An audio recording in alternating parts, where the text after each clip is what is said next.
प्रदेश के विभिन्न जनपदों में फार्मासिस्टों की आकस्मिक मृत्यु से प्रदेश का फार्मासिस्ट परेशान है। बता दें, इससे पहले भी कई फार्मासिस्टों की आकस्मिक मृत्यु हुई है, जिसमें 15 से 20 मई की अवधि में प्रदेश के विभिन्न जनपदों में 6 फार्मासिस्टों की मृत्यु हुई है। बता दें, प्रदेश भर में फार्मासिस्टों के ऊपर ज्यादा कार्यभार और सप्ताह में 7 दिन 24 घंटे ड्यूटी करने के बाद फार्मासिस्ट अवसाद का शिकार हो रहे हैं। शहरी चिकित्सालयों से लेकर ग्रामीण चिकित्सालयों में फार्मासिस्टों के पद पर कम होने के कारण उनको रात दिन काम करना पड़ता है। हालात ये हैं कि 24 घंटे संचालित होने वाले सामुदायिक स्वास्थ्य केंद्रों में हर रोज लगभग 1000 मरीज आते हैं, वहां मात्र 2 फार्मासिस्ट कार्यरत हैं और प्राथमिक स्वास्थ्य केंद्रों में जहां 300 से 500 मरीज आते हैं, वहां मात्र 1 फार्मासिस्ट कार्यरत है। बड़े बड़े चिकित्सालय में नाम मात्र को फार्मासिस्ट और चीफ फार्मासिस्ट के पद पर सृजित हैं। चिकित्सालय में औषधि के रखरखाव, औषधि वितरण, 24 घंटे इमरजेंसी ड्यूटी करना, इंजेक्शन लगाना, ARV लगाना, मरहम पट्टी करना, प्लास्टर लगाना, पोस्टमार्टम ड्यूटी करना, VIP ड्यूटी करना, ऑनलाइन पोर्टल पर रिपोर्टिंग करना, रिकॉर्ड मेंटेन करना, साथ ही सभी राष्ट्रीय कार्यक्रमों में भागीदारी करना, सभी कार्य ये फार्मासिस्ट ही करते हैं। जहां चिकित्सक नियुक्ति नहीं है, वहां पूरे चिकित्सालय का संचालन करना फार्मासिस्ट की जिम्मेदारी है। इस विषय पर प्रदेश के मुख्यमंत्री,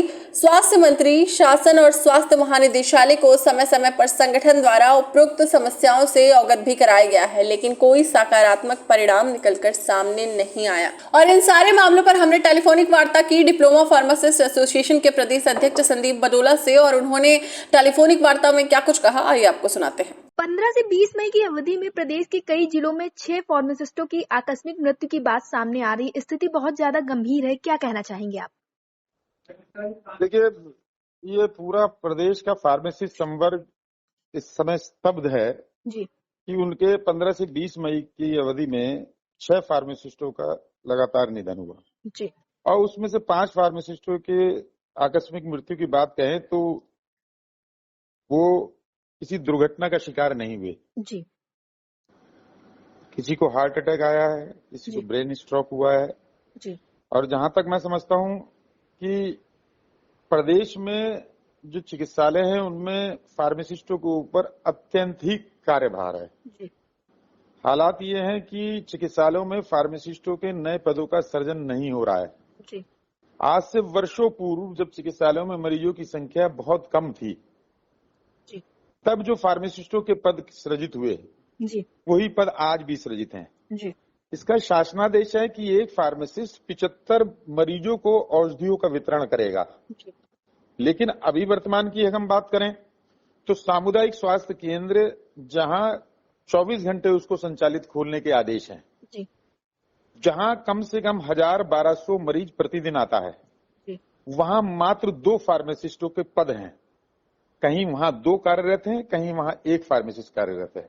जी इसी तरह प्राथमिक स्वास्थ्य केंद्र जहां लगभग मैं समझता हूं कि 300 से 500 मरीज प्रतिदिन आ रहा है, जी वहां मात्र 1 फार्मासिस्ट का पद सृजित है। जी क्योंकि वर्तमान सरकार ने चिकित्सालयों में सुविधाओं को बहुत बढ़ाया है।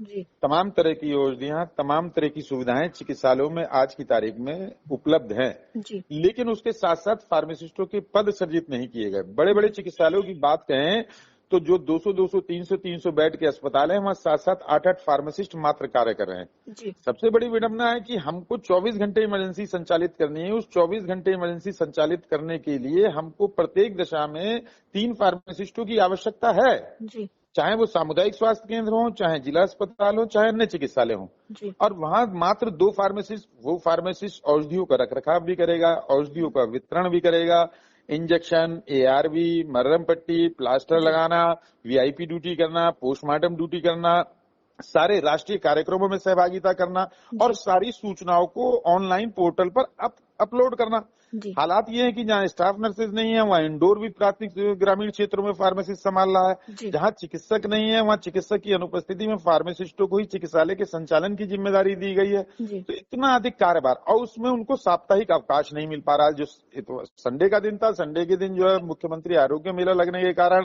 अब वो अवकाश भी नहीं मिलता है। जी तो हालात ये हैं कि फार्मासिस्टों को अवकाश नहीं मिल रहा है, वो अपने परिवार में नहीं जा पा रहे हैं। जी ग्रामीण क्षेत्रों में उनको कोई सुविधाएं नहीं मिल रही हैं। जी और उनकी किसी भी मांग को, जो उनकी संवर्ग से संबंधित उनकी समस्याएं हैं, उनका निराकरण नहीं हो रहा है। तो जी ये एक बहुत बड़ा कारण है कि आज हम लगातार देख रहे हैं कि ग्रामीण क्षेत्रों के जनपदों में हमारी जब साथियों से बात होती है, वो तो वास्तव में अवसाद का शिकार हो रहे हैं और जी कहीं ना कहीं उनके स्वास्थ्य पर इसका विपरीत प्रभाव पड़ रहा है। और जी मैं समझता हूं कि ये आकस्मिक मृत्यु सीधा सीधा इससे जुड़ी हुई है, जी क्योंकि जो ठीक ठाक ड्यूटी पे गया, अभी वो ड्यूटी से घर आते हैं, सिर में उनको दर्द होता है, उनकी पत्नी उनके सिर में पानी डालती है जी और जब तक वो अस्पताल पहुंच पाते तब तक उनकी मृत्यु हो चुकी होती है। तो जी ये अचानक इस तरह की पूरा प्रदेश हमारा इस बात से स्तब्ध है। और जी हमने ऐसा नहीं कि हमने माननीय मुख्यमंत्री जी, माननीय स्वास्थ्य मंत्री जी, शासन, स्वास्थ्य महानिदेशालय को समय समय पर इन समस्याओं से अवगत कराया है जी कि अब मरीज बढ़ रहे हैं, सुविधाएं अस्पतालों में बढ़ रही हैं, मरीज बढ़ रहे हैं, तो उसी के अकॉर्डिंगली हमारे पद भी बढ़ने चाहिए, जी लेकिन आज तक उस समस्या का निराकरण नहीं हो पाया। जी आपने बताया कि आपने अधिकारियों को ज्ञापन सौंपा, लेकिन आप लोगों की समस्याओं का कोई हल नहीं हो पाया है, तो आप लोगों ने आगे क्या सोचा? आप लोग आगे की रणनीति क्या होगी? क्योंकि चुनाव का माहौल है, 4 जून को चुनाव परिणाम भी आ जाएंगे, तो उसके बाद आप लोग क्या करेंगे इन समस्याओं का से निजात पाने के लिए? प्रदेश में लोकसभा चुनाव के चलते जो आचार संहिता लगी हुई है, उस आचार संहिता के समाप्त होते ही जी हम पुनः प्रयास करके माननीय मुख्यमंत्री जी, माननीय स्वास्थ्य मंत्री जी, शासन महानिदेशालय को अपनी समस्याओं से अवगत कराएंगे। जी और अब हमको लगता है कि हम बहुत लंबे समय से जी बार बार अनुरोध कर रहे हैं, अपना मांग पत्र दे रहे हैं, हमने कोई मौका ऐसा नहीं छोड़ा कि जहां हमने अपनी समस्याओं से अधिकारी को और सरकार को अवगत ना कराया हो। जी लेकिन अब हमारे सामने ये इतनी बड़ी समस्या आ रही है, हमें अपने साथियों को हम दिन प्रतिदिन खो रहे हैं। इससे पहले भी और भी 15 मई से पहले अनेकों साथी भी मतलब स्थितियां इस तरह की हुई, आकस्मिक मृत्यु हुई। तो जी निश्चित रूप से हमको दूसरा रास्ता आंदोलन का अपनाना पड़ेगा, क्योंकि अभी पिछले दिनों शायद आपके संज्ञान में होगा कि जी जनपद फैजाबाद में एक फार्मासिस्ट मुख्यमंत्री आरोग्य मेले के लिए दवाइयां लेके ड्रग वेयर हाउस से जा रहा था। जी आप देखिए कि ड्रग वेयर हाउस से पूरे जिले के 70, 80, 90 किलोमीटर दूर जो स्वास्थ्य केंद्र हैं, जी उन पर दवाइयां, औषधियां ले जाने के लिए कोई साधन नहीं है। जी सरकार द्वारा, ये विभाग द्वारा उपलब्ध कराया। जी जो संबंधित फार्मासिस्ट है, वो दुनिया भर की दवाइयां, अनेकों जो दवाइयां हैं, वो अपने खर्चे से, अपने पास से उनको ले जाके अपने चिकित्सा, जबकि सरकार की जिम्मेदारी है उस जगह सरकार जी दवाइयां पहुंचाई जानी चाहिए, जी इसकी व्यवस्था की जानी चाहिए। और फैजाबाद में विगत वर्ष इस तरह की घटना हुई थी कि वो साथी मोटरसाइकिल से 2 बोरियों में औषधियां अपनी ले जा रहा था और मोटरसाइकिल में आगे रख के जब वो ले जा रहा था, उसकी मोटरसाइकिल डिसबैलेंस हुई, जी उसकी एक्सीडेंट एक ट्रक से हुआ और वहीं मौके पर उनकी मृत्यु हो गई।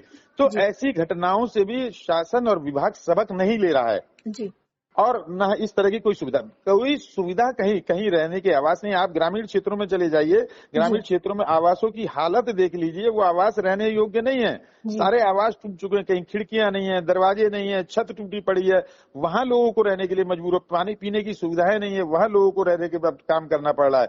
और जी मैं समझता हूं कि आज की तारीख में ग्रामीण क्षेत्रों के अधिकांश चिकित्सालयों में जी फार्मासिस्ट ही उनका संचालन कर रहा है, मरीजों को औषधियां उपलब्ध करा रहा है, मरीजों को देख रहा है, क्योंकि ग्रामीण क्षेत्रों में या तो चिकित्सक कार्यरत नहीं है और जी अगर चिकित्सक कार्यरत हैं तो वो तमाम राष्ट्रीय कार्यक्रमों में चलते, बैठकों में चलते, उन राष्ट्रीय कार्यक्रमों में व्यस्त होने के कारण फार्मासिस्ट ही पूरे पेशेंट्स की ओपीडी देखता है, फार्मासिस्ट ही मरीज देखता है, फार्मासिस्ट सुबह चिकित्सालय की सफाई से जी लेके डिस्ट्रीब्यूशन, जी मरीजों को देखने का पूरा काम फार्मासिस्टों का है।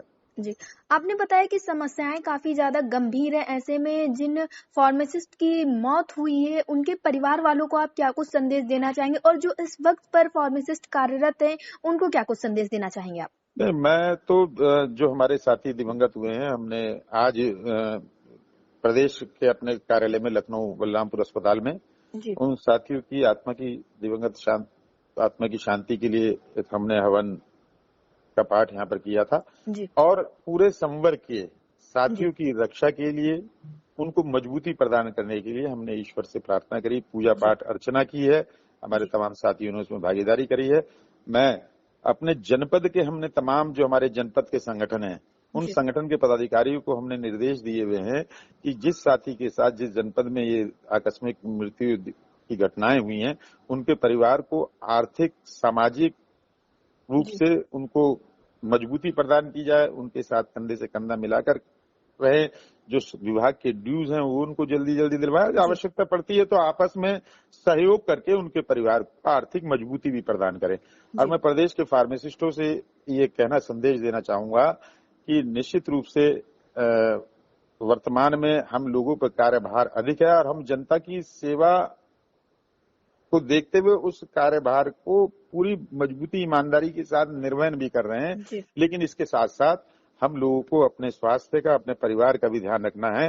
मुझे उम्मीद है कि हमारे समर्पण को देखते हुए, जनता के प्रति हमारा सेवा भाव देखते हुए, हमारी सेवाओं को देखते हुए सरकार निश्चित रूप से हमारी समस्याओं की तरफ ध्यान देगी और कुछ न कुछ सकारात्मक परिणाम हमारे सामने आएगा। जी, अटल टीवी से जुड़ने के लिए धन्यवाद।